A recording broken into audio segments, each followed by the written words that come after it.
So the organization only allows people of American ethnicity, and all Americans, I believe, come from Europe, so they're white. The true heirs of the American state. God, these guys are so pathetic, dude. Oh my God. Americans only come from Europe. Oh, shut up.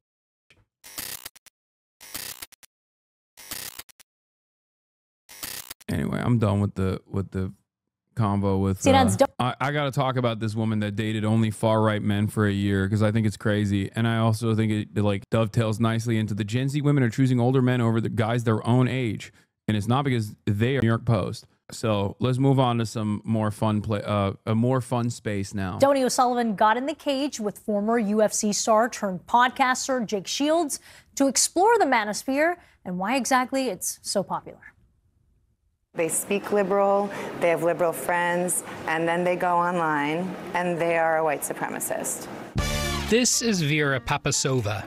She spent the last year dating far-right men in New York City for a story for Cosmopolitan magazine. They're the most insecure men I've ever sat down with. Yeah, no shit. It was really difficult to have some of these dates because they were so insecure, because they don't really know who they are and they don't know how to figure that out. She said the men she dated got all their news and information from the so-called Manosphere. They did not listen to anything else. They're only listening to independent. Bro, I'm gonna be honest. This is also a part of the vibe shift that I've been talking about. Okay.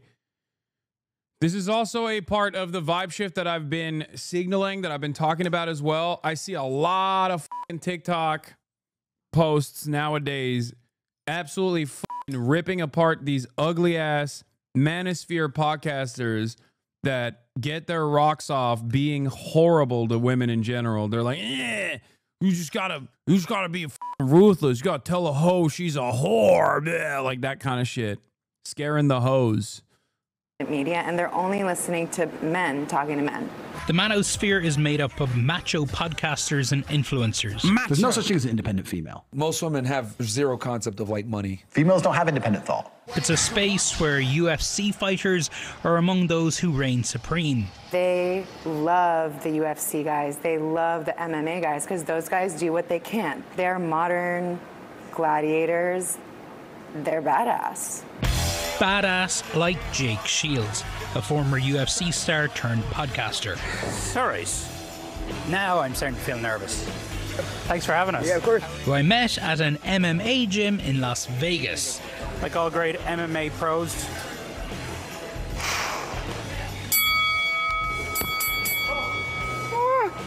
I've never hit anyone in my life. I'm not punching back. Hit me. No, I sit right here. KO, KO, KO. This is CNN. Do you miss being full-time pro, like in terms of? Yeah, you know, of course I miss it. To go from professional athlete, which is the highest of highs, to retirement. And I guess the podcast has helped. You could fall into depression if you just go from the most amazing career where you're famous and spotlights to all of a sudden you're a nobody. Sure. Like other podcasters in the Manosphere, Jake Shield, by the way, is 100% an anti-Semite. Like, this is another one of these guys that I'm talking about, just so you know. Regularly hosts controversial guests. And I named the podcast Fighting Back. I feel like we have to fight back what we're told we're allowed to do. I just don't like to be told you're not allowed to talk to this person. Like, why can't I talk to him? I'm not saying I agree with his ideology, but I should hear what he has to say. He's hosted the former Grand Wizard of the Ku Klux Klan. Today I have a very, very special guest, Dr. David Duke. I know you're controversial, but I know you. Yo, what the? Oh my God. Oh, that's awesome. That's so funny. He's like, oh yeah, controversial guy, Jake Shields. Very special guest today, Adolf Hitler. That's right. What's up, guys? I have a very special guest today, Dr. Mengele. Ideology, but I should hear what he has to say. He's hosted the former Grand Wizard of the Ku Klux Klan. Today I have a very, very special guest, Dr. David Duke. I know you're controversial, but I have no idea how controversial. And Thomas Yeah, you're telling me this guy is anti-Semitic? Stop. Russo, the leader of the white supremacist group Patriot Front. Let's go where we disagree a little bit. Yes, sure. Let's hit race, because you're a white-only group? So the organization only allows people of American ethnicity, and all Americans, I believe, come from Europe, so they're white. The true heirs of the American spirit. God, these guys are so pathetic, dude. Oh my God. Nah. Americans only come from Europe. Oh, shut up. Yeah, no, I understand and talk to these guys, but I've also, I do. Like, think, dude. Think it thoroughly, okay? Think through your statement. In my estimation, Americans only come from Europe. Okay. It's weird. I'm going to be really, really on top of them. But so you saying that you haven't brought someone hateful on, right? People will say, well, you brought on a Grand Wizard of the KKK, you brought on Patriot Front. Yeah. They're hateful. No, I think those are excellent questions, but if people go and watch the actual interviews, I think they would be like, oh, this guy's not near as hateful as if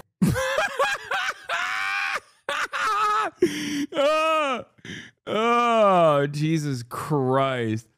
Hasan, you've said there's journalistic integrity in interviewing literally anybody. Yeah, dude. You think the Grand Wizard of the KKK is going to be interviewed in the same vein? Yes, I think that there is value. There's journalistic value in talking to someone even like David Duke. Okay? Under very unique circumstances, for the record. He's literally like, yeah, this guy's, he's just nowhere near as hateful as you think. He's talking about the Grand Wizard of the KKK. Now, that's one thing. The other thing is, you might also say, Hasan, you say this, but then you also don't talk to Nick Fuentes or people like that. There's a reason for that.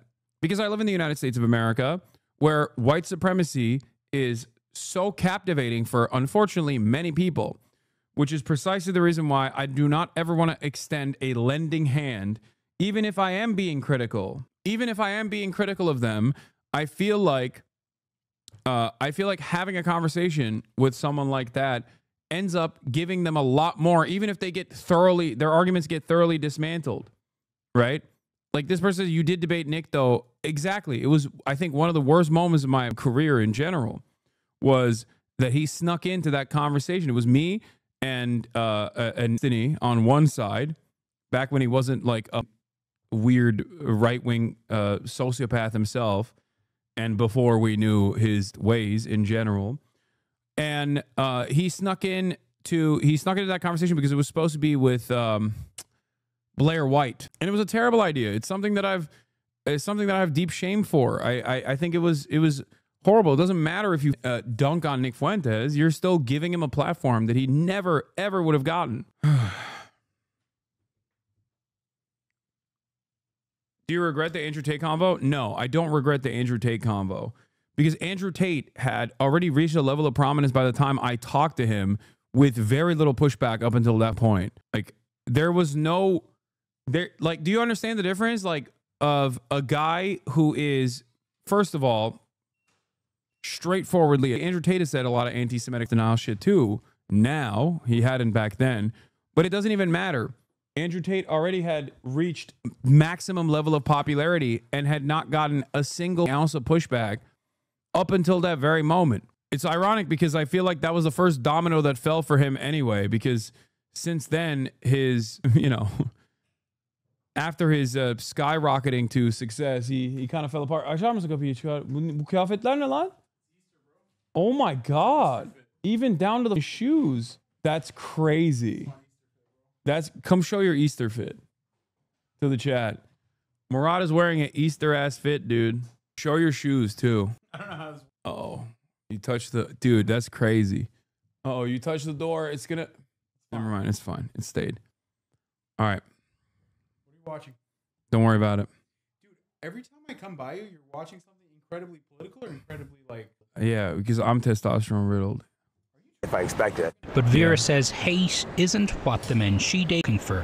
One of these guys brought me to a political meeting. And did they talk about politics? Barely. They talked about, it was a bunch of men complaining about girlfriends and wives, regurgitating Andrew Tate type of advice about how to train your girlfriend, how to train your wife to be submissive. And so this group was supposed to be a political group, but they're talking about relationship problems. And the fact that that's what most of the time was spent on, you don't need to be a neo-Nazi. You need therapy. The appeal of Jake's podcast speaks. Also, NJ is kind of a dumbass when met with real pushback like you gave, whereas Nick is especially sinister because he's fairly eloquent and makes groyper converts from his appearances. Nick's just a cancer. You just need to just attention starve. Yeah.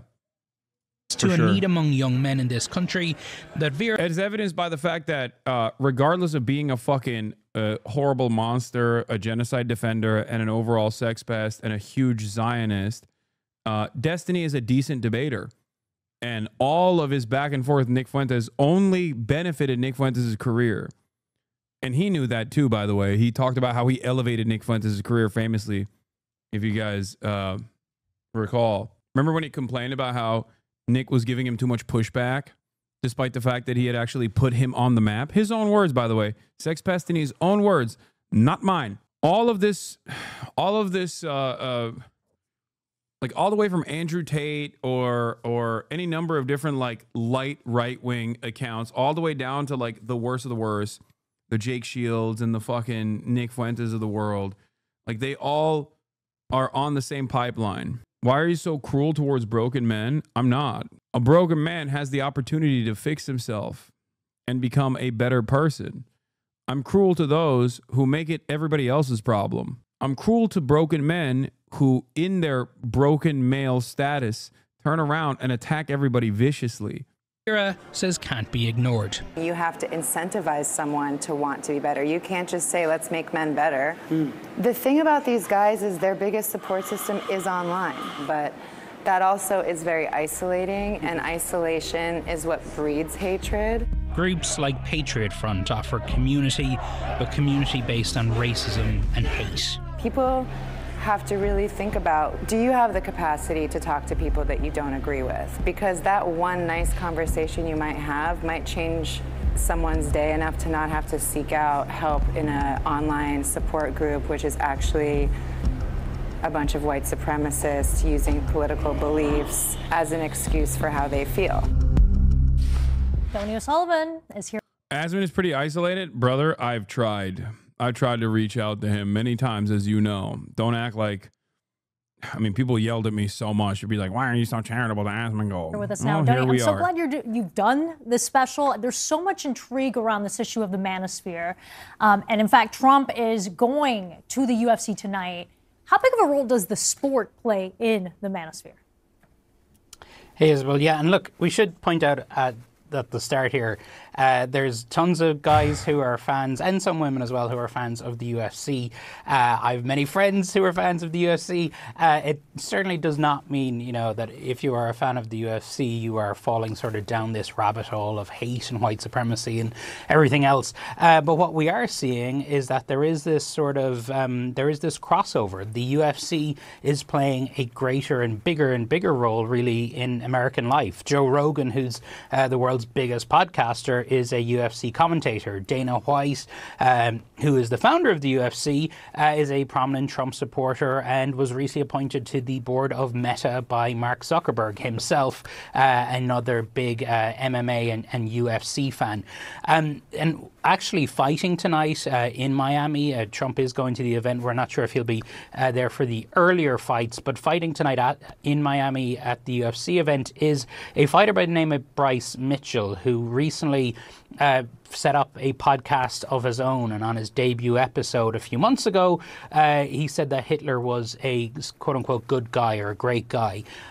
Dana White, the head of the UFC, was quick to condemn that, but you know, you can just kind of see there where folks who might be coming into this sport for one reason are a fan of fighting, and then they're getting exposed to views like Bryce Mitchell's. Andrew Tate is currently living on borrowed time. The once self-proclaimed top G is looking more and more desperate with each passing day, scrambling to hold on to whatever influence he has left. From pump and dump crypto schemes to literal pyramid schemes, over the past few years he's used every scummy tactic he could think of to maintain his image of a successful man. Unfortunately for Andrew, the walls are closing in faster than he can react. Hi, I'm the Internet Anarchist. I create weekly YouTube documentaries and Gen Z boys like the idea of being an appearing mask. The UFC MMA got some of the most yoked guys whose entire job is to appear hyper masculine. That's why it's so easy for them to just make a career saying the craziest shit. They have the excuse that they're only the true mask guys.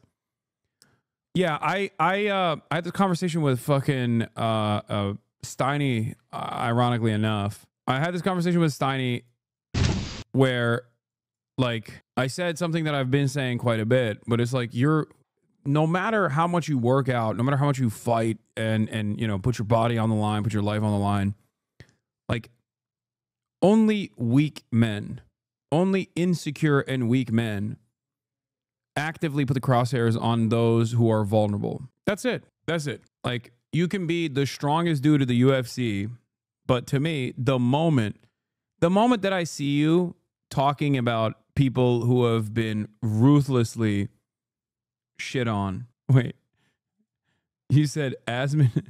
This guy said Asman is way better than you. Okay, hold on. Here it is. I unbanned him.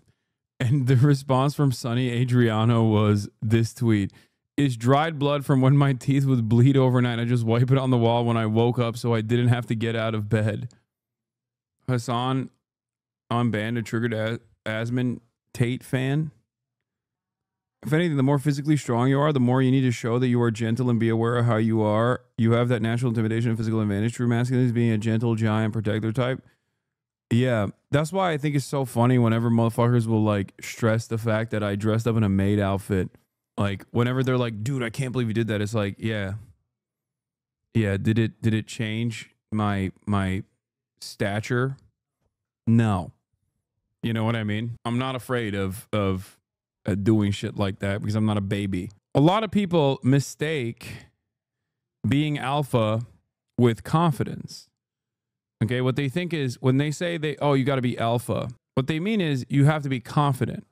And it's ironic because, or when they say you have to be masculine, what they're talking about is being confident. And it's funny because these guys are the most insecure people. That's why they put on a farce. They put on a show.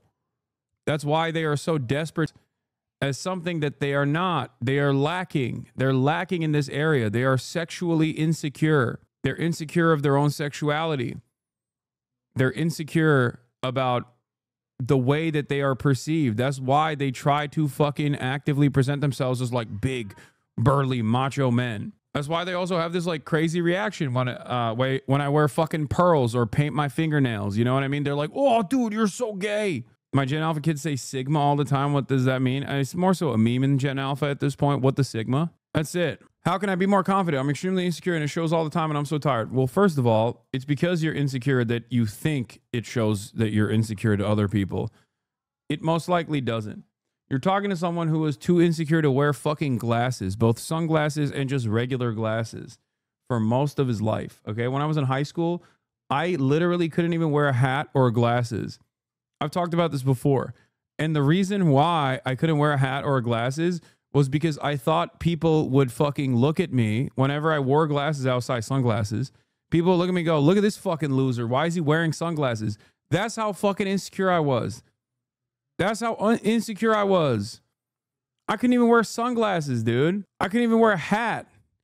I was worried that people would, people would fucking say, why is this guy wearing a hat? Now, what helped me get over that was, I guess I basically trained myself when I went outside. I looked at my own interaction with other people around the world. Okay?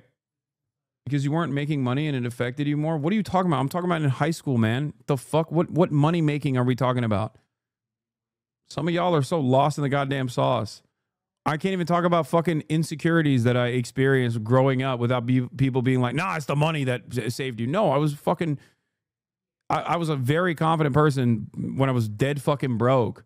It's just I grew up. And I'm going to explain to you how I worked through this. Okay? Let me tell you how. And you can take this home with you. Take it to the bank. When you go outside, do you notice other people wearing glasses? Do you notice other people wearing sunglasses? No, of course not. You don't. Because everyone's worried about their own shit. Why the fuck? It would be really weird if when you went outside, if you were looking at people and like what kind of glasses they were wearing and going, why is that guy wearing sunglasses? No, you immediately go, I don't give a shit. You're like, you don't even think about it. I trained myself into realizing that, like, it's in my mind. It's me. I think everyone is looking at me. No one is looking at me, just like I'm not looking at them. Everyone's worried about their own shit. Even if I notice someone wearing glasses, I don't care. That's how it works. And as far as like gaining confidence goes, that's one way that you can figure out whether or not your insecurities are just like completely fucking your insecurities are just in your own mind, and that constant fear that other people are noticing your insecurities is unironically clouding your judgment and also shaping your interactions with other people, which is why those interactions are nowhere near as positive as they could be. That's number one. And also, the way that you develop confidence is by setting goals for yourself and achieving said goals. That's why I always talked about in every Chad Vice the importance of setting long-term goals, midterm goals, and short-term goals. Midterm goals that help you achieve those long-term goals, and short-term goals that help you achieve those midterm goals.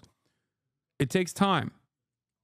It doesn't happen overnight. But the more you achieve goals that you set for yourself, long-standing goals that you set for yourself, the more confidence you build, because you recognize that you do have the power to change, to shape certain things that you have control over. That's it. That's what helped me become the person I am now. That's why I care so much about working out and training and always urge others to do so. HasanAbi, you hurt my feelings. At least admit that. What is going on here? Why do you treat chatters like children? Why do you hurt me? It's not super important, but you did hurt my feelings. I know this is besides the point, but you made me feel poorly. I don't want to derail your train of thought, but you, sir, have slighted me, and I demand you say sorry. Say sorry for your transgressions. How bloody dare you? Why are you so mean to your chatters? Why do you treat chatters like children? Repent your transgressions towards your normal, lovely, dinky chatters. What the fuck are you saying? Why are you capitalizing every word?